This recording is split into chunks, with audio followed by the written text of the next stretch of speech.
சிங்கத்தை பத்தி உனக்கு என்ன தெரியும்?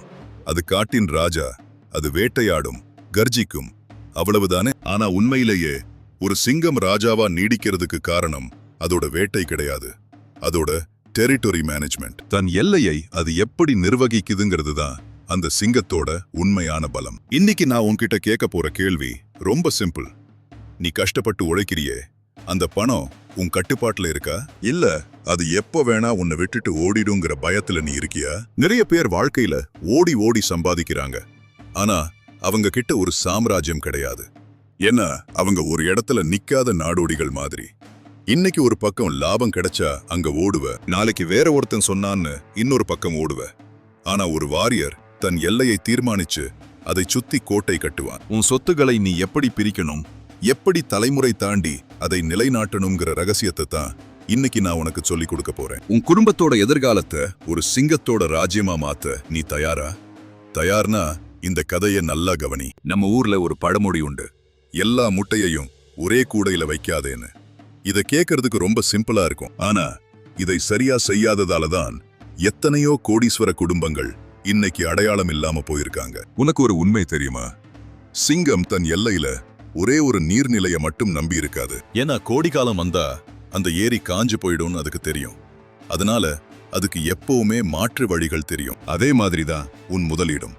நீ வெறும் ஒரு வேலையையோ இல்ல ஏதோ ஒரு சீட்டு பணத்தையோ மட்டும் நம்பி இருந்தா காலம் மாறும்போது நீ பரிதாபமா தோத்துருவ.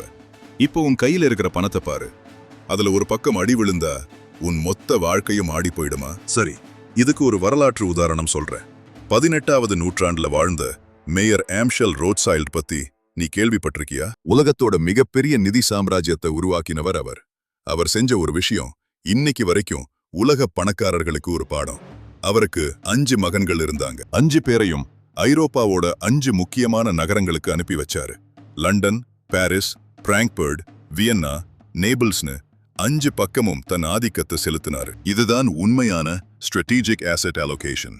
ஒரு நாட்டுல போர் வந்தாலும் மத்த 4 நாட்டுல இருக்கிற அவங்க சொத்துகள் அந்த சாம்ராஜ்யத்தை தாங்கி பிடிக்கும். அவங்க தங்கத்தை ஒரே பெட்டியில பூட்டி வைக்கல, அவங்க பல டெரிட்டரிஸை உருவாக்கினாங்க.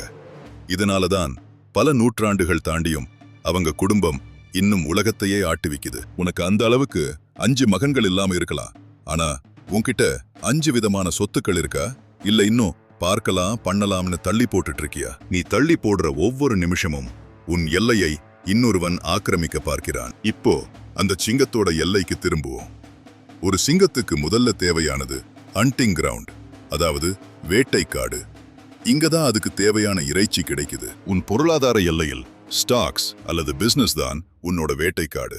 இங்க ஆபத்து அதிகம், ஆனா வளர்ச்சி இங்கதான் இருக்கு. ஒரு சிங்கம் வேட்டையாடும் போது அடிபட வாய்ப்பு இருக்கு, ஆனா வேட்டையாடாம அதால உயிர் வாழ முடியாது. நீயும் அப்படிதான். ரிஸ்க் எடுக்க பயந்தா நீ வெறும் எலியாத்தான் இருப்ப, சிங்கமா மாற முடியாது. ஆனா இங்கதான் ஒரு ட்விஸ்ட் இருக்கு. நிறைய பேர் பண்ற மிகப்பெரிய தப்பு என்னன்னா, வெறும் வேட்டையை மட்டுமே நம்பி இருப்பாங்க. வேட்டை கிடைக்காத நாள்ல என்ன பண்ணுவ? பசியில செத்துருவ. அதனாலதான் உனக்கு அடுத்த எல்லை தேவைப்படுது. வேட்டைக்காடுக்கு அப்புறம் ரொம்ப முக்கியமானது வாட்டரிங் ஹோல், அதாவது நீர்நிலை. சிங்கத்துக்கு தண்ணி குடிக்க ஒரு இடம் வேணும், அதுவும் அது நிரந்தரமா இருக்கணும். இதுதான் நம்ம ஊர்ல நம்ம முன்னோர்கள் செஞ்ச ரியல் எஸ்டேட். நிலம்ங்கிறது அழிவில்லாதது. போர் வந்தாலும் பஞ்சம் வந்தாலும் நிலம் அங்கேயேதான் இருக்கும். இது உனக்கு ஒரு நிரந்தரமான பாதுகாப்பை கொடுக்கும். சிங்கத்துக்கு தண்ணி எப்படி அவசியமோ ஒரு வாரியருக்கு நிலம் அப்படி அவசியம். உன் சம்பாத்தியத்துல ஒரு பகுதியை இந்த மாதிரி ஒரு நிரந்தரமான சொத்துல மாத்தி வச்சிருக்கியா? இல்ல வெறும் காத்துல கோட்டை கட்டிட்டு இருக்கியா? யோசி. ஏன்னா தண்ணி இல்லாத காட்டில் சிங்கம் ரொம்ப நாள் ராஜாவா இருக்க முடியாது. ஆனா இந்த வேட்டைக்காடும் நீர்நிலையும் மட்டும் போதுமா? கண்டிப்பா கிடையாது. நீ சம்பாதிச்சத எவனும் திருடிட்டு போகாம இருக்கணும்னா உனக்கு ஒரு பலமான பாதுகாப்பு வேணும். அதத்தான் நாம் தி டென், அதாவது சிங்கக்க குகைன்னு சொல்றோம். இதுதான் உன்னோட தங்கம் மற்றும் அவசர கால நிதி. சிங்கம் காயம்படும் போதோ இல்ல காடே எரியும் போதோ அது தன் குகைக்குள்ள போய் ஒளிஞ்சுக்கும். அங்க அது பாதுகாப்பா இருக்கும். உன் வாழ்க்கையில ஒரு பெரிய பொருளாதார சரிவு வருதுன்னு வையே, அப்போ உன்னை காப்பாத்த உன் குகையில என்ன இருக்கு?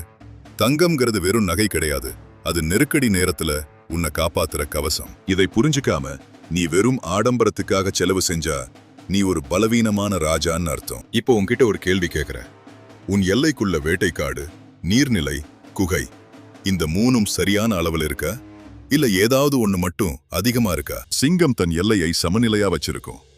நீயும் உன் போர்ட்ஃபோலியோவை அப்படி சமநிலையா வச்சிருக்கணும். இதுதான் ஒரு வாரியரோட மைண்ட் செட். நீ ஒரு சாதாரண ஆளா இருக்க போறியா இல்ல உன் சந்ததிக்கே ஒரு சாம்ராஜ்யத்தை விட்டுட்டு போக போற ராஜாவா இருக்க போறியா? முடிவு உன் கையில. ஆனா ஒண்ணு மட்டும் ஞாபகம் வச்சுக்கோ, எல்லை இல்லாத ராஜாவுக்கு பேரிழப்பு சீக்கிரம் வரும். சரி, இப்போ உன்கிட்ட வேட்டைக்காடு இருக்கு, நீர்நிலை இருக்கு, பாதுகாப்பான குகையும் இருக்கு. ஆனா இதோட உன் வேலை முடிஞ்சுதா? கிடையாது. ஒரு உண்மையான ராஜா தன் எல்லையை உருவாக்குறதோடு நிறுத்த மாட்டான், அதை தற்காத்து கொள்ளவும் தெரிஞ்சு வச்சிருப்பான். ஏன்னா உன் எல்லைக்கு வெளியே எப்போதும் ஒரு கூட்டம் காத்துட்டு இருக்கும்.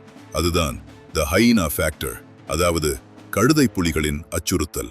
உன் செல்வம்ங்கிற சாம்ராஜ்யத்தை அழிக்க நினைக்கிற கழுதை புலிகள் யார் தெரியுமா? அதுதான் பணவீக்கம், இன்ஃப்ளேஷன். அப்புறம் கண்ட ஆசை காட்டி உன்னை ஏமாத்த நினைக்கிற போலி திட்டங்கள். நீ கஷ்டப்பட்டு சேர்த்த பணத்தை உன் பீரோலியே வச்சிருந்தா பணவீக்கம்ங்கிற கழுதை புலி மெல்ல மெல்ல அதை தின்னு தீர்த்தணும். ஒரு காலத்துல ₹1 கிடைச்ச விஷயம் இன்னைக்கு ₹100 விக்குதுன்னா உன் பணம் அங்க செத்துட்டு இருக்குன்னு அர்த்தம். சிங்கம் எப்படி தன் எல்லையை தினமும் ஒரு முறை சுத்தி வந்து கண்காணிக்குமோ அதேமே மாதிரி நீயும் உன் சொத்துக்களை ரீபேலன்ஸ் பண்ணணும். உன் வேட்டைக்காடு ஸ்டாக்ஸ் ரொம்ப அதிகமா வளர்ந்துடுச்சுன்னா அதுல கிடைச்ச லாபத்தை எடுத்து உன் குகையில் கோல்டுல ஒளிச்சு வைக்கணும். இதுதான் ஒரு புத்திசாலி ராஜாவோட ரகசியம். நீ ஓடிக்கிட்டே இருந்தா மட்டும் போதாது, எப்போ நிக்கணும், எப்போ எதை எங்க மாத்தணுங்கிற விவேகம் உனக்கு இருக்கணும். உன்கிட்ட அந்த விவேகம் இருக்கா இல்ல வர்றது வரட்டும்னு கண்ணை மூடிக்கிட்டு இருக்கியா? இன்னொரு முக்கியமான விஷயம், நீ மட்டும் சிங்கமா இருந்தா போதாது, உனக்கு பின்னாடி வர்ற உன் வாரிசுகளையும் நீ சிங்கமா வளர்க்கணும். 90% பணக்கார குடும்பங்களோட சொத்துக்கள் அவங்களோட 3வது தலைமுறை வரும்போது முழுசா அழிஞ்சு போயிடுதா. ஏன் இப்படி நடக்குது? ஏன்னா முதல் தலைமுறை கஷ்டப்பட்டு எல்லையை உருவாக்குது, 2ஆம் தலைமுறை அதை அனுபவிக்குது. ஆனா 3வது தலைமுறைக்கு அந்த எல்லையை எப்படி பாதுகாக்கணும்னே தெரியல. அவங்க வெறும் வேட்டையாட தெரிஞ்ச பூனைகளா வளர்றாங்க. நீ உன் பசங்களுக்கு வெறும் பணத்தை சேர்த்து வச்சா மட்டும் போதாது, அந்த பணத்தை எப்படி மேலாண்மை பண்ணணுங்கிற வாரியர் மைண்ட் செட்டை சொல்லிக் கொடுக்கணும். ஒரு சிங்கம் தன் குட்டிகளுக்கு எப்படி வேட்டையாடணும், எப்படி எல்லையை தற்காக்கணும்னு சின்ன வயசுல இருந்தே சொல்லிக் கொடுக்கும். நீ உன் வாரிசுகளுக்கு நிதி அறிவை சொல்லிக் கொடுக்கறியா இல்ல அவங்க கேட்டதெல்லாம் வாங்கி கொடுத்து அவங்கள பலவீனமானவர்களா மாத்திரியா? ஞாபகம் வச்சுக்கோ, ஒரு பலவீனமான ராஜா தன் சாம்ராஜ்யத்தை எதிரிகளிடம் சீக்கிரம் இழந்துடுவான். உன் வாரிசுகள் சாம்ராஜ்யத்தை ஆளணுமா இல்ல வேற ஒருத்தங்கிட்ட வேலைக்காரனா இருக்கணுமாங்கிறத நீ இப்போ எடுக்கிற முடிவுதான் தீர்மானிக்கும். இப்போ ஒரு முக்கியமான கேள்வி, உன் எல்லையில எது பலவீனமா இருக்கு? உன் வேட்டைக்காடா, நீர்நிலையா இல்ல உன் குகையா? நிறைய பேர் என்கிட்ட கேக்குறாங்க, நான் இப்போதான் ஆரம்பிக்கிறேன், நான் என்ன பண்றதுன்னு. அவங்களுக்கு நான் சொல்றது ஒண்ணுதான், முதல்ல உன் எல்லை கோட்டை வரை. இன்னைக்கு உன்கிட்ட ஒரு சின்ன இடம் இருக்கலாம், ஆனா அது உன்னோடது. அங்க ஒரு மரத்தை நடு, அதுதான் உன்னோட முதலீடு. இன்னைக்கு நீ போடுற அந்த சின்ன விதைதான் நாளைக்கு உன் தலைமுறை தங்குற பெரிய ஆலமரமா மாறும். உலகத்துல 2 வகை மனுஷங்க தான் இருக்காங்க. ஒருத்தன் தனக்கு கிடைச்சதை வச்சு அன்னைக்கு பொழுது போனா போதும்னு வாழ்றவன். இன்னொருத்தன் தான் போன பிறகும் தன் பேர் சொல்ல ஒரு சாம்ராஜ்யம் இருக்கணும்னு நினைக்கிற வாரியர். நீ இதுல யாரு? நீ ஒரு வாரியரா இருந்தா உன் சொத்துக்களை ஒரு சிங்கத்தோட வியூகத்தோட பிரிச்சு வை. லாபம் வரும்போது துள்ளாத, நஷ்டம் வரும்போது கலங்காத. ஒரு ராஜாவுக்கு தேவையானது நிதானம். அந்த நிதானம் உன்கிட்ட இருந்தா இந்த உலகம் உன் காலுக்கு அடியில வரும். இந்த வீடியோவோட முடிவுல நான் உனக்கு கொடுக்க போற சவால் இதுதான். இன்னைக்கே ஒரு பேப்பர் எடு, உன் சொத்துக்கள் எங்க இருக்குன்னு எழுது. அதுல எது உனக்கு சோறு போடுது, எது உன்னை தற்காக்குதுன்னு கணக்கு போடு. ஒரு சிங்கமா உன் ராஜ்யத்தை நீயே வடிவமைக்க. உன் வாரிசுகளுக்கு நீ கொடுக்க போற மிகப்பெரிய பரிசு பணம் கிடையாது, அந்த பணத்தை ஆளக்கூடிய புத்திசாலித்தனம் தான். இந்த கருத்து உனக்குள்ள ஒரு நெருப்பை உண்டாக்கி இருந்தா லீடர் அப்படின்னு கமெண்ட் பண்ணு. நீ வெறும் வேடிக்கை பார்க்கறவன் கிடையாது, நீ ஒரு தலைவன், ஒரு சாம்ராஜ்யத்தை உருவாக்குறவன்கிறதை இந்த உலகத்துக்கு உரக்கச் சொல்லு. உன் எல்லையை விஸ்தரி, உன் சாம்ராஜ்யத்தை நிலைநாட்டு. அடுத்த வீடியோல இன்னும் ஒரு அதிரடியான வியூகத்தோட உன்னை சந்திக்கிறேன். அதுவரைக்கும் வேட்டையை தொடரு.